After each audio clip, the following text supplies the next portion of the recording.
Hey everybody. In this video, I'm going to go over a Lego train mock that I created. It's a model of a Siemens Venture passenger train car. The Siemens Venture is the next generation Amtrak intercity passenger car. Siemens manufactures them in California and started delivering them to Amtrak uh, within the past 6 or 7 years, I think right before COVID started. The livery depicted here is the Amtrak San Joaquin line, which is their San Francisco to Sacramento intercity commuter rail. This model is, I would call it a scale model. It's 1 to 48 scale.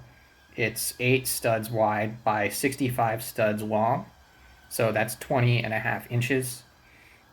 At 1 to 48 scale, it's 15 inches per stud, and this thing is 80 feet long in real life, which works out to 64 studs. So I overshot the width by 1 stud.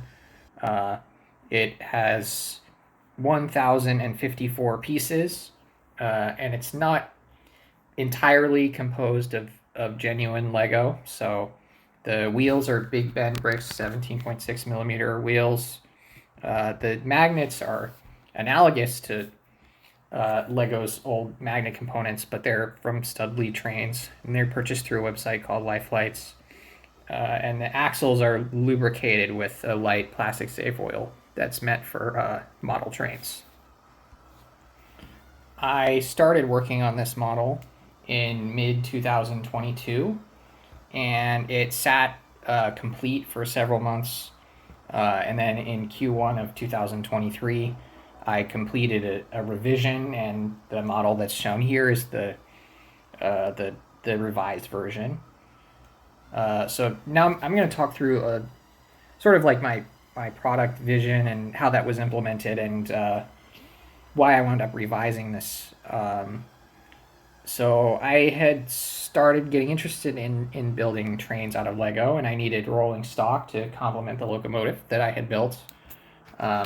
I generally like passenger stuff more than freight stuff. I think it's just more alive, and there's sort of more storytelling, which I think is consistent with sort of like the Lego overall vibe. I had built a Siemens locomotive, so for Amtrak, so complementary, Amtrak rolling stock made sense, and I couldn't find any other Siemens Venture mocks that other people had created, so I thought I could do something new, which is something I always try to look for in mocks that are like representations of real things. There are some things that are really popular represented in Lego, like in trains, for example. There's a lot of PRR GG1 mocks, so I don't want to do that because I just don't think I can do anything new. But my original sort of thought process that drove my design choices was that I wanted this to be reasonably economical. So those of you that tried to build Lego trains know that to a certain extent you can trade detail for cost, right? Like adding detail is always going to add more line items to your bill of materials, and it's going to drive up price.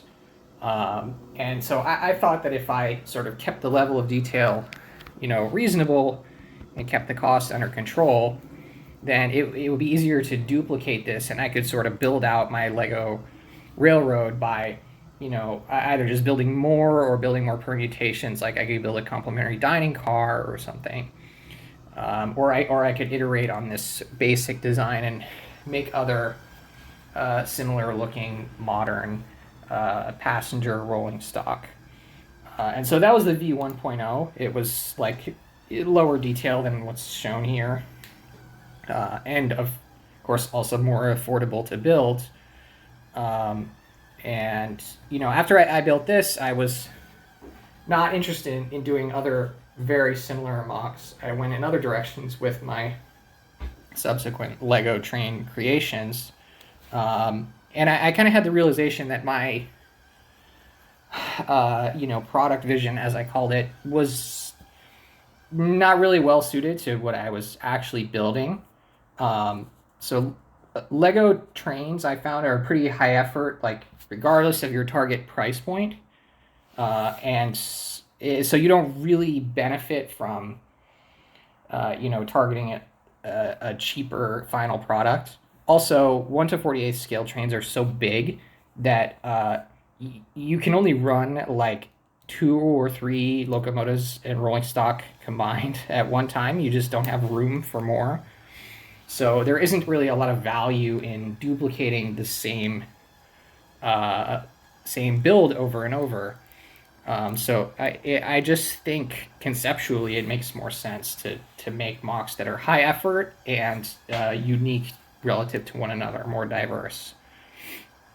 And so the consequence was that I revised this build to make it basically more detailed and less economical. I did more with representing the interior and making it accessible for minifigs, and I changed how the snot panels on the sides sort of mated with the body structure in a way that's not really visible from the exterior, but it permitted more realism.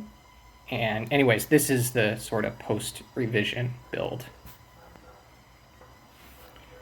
Performance-wise, it does run pretty well. It's the construction is still relatively simple overall, so it's not too heavy for relative to its size.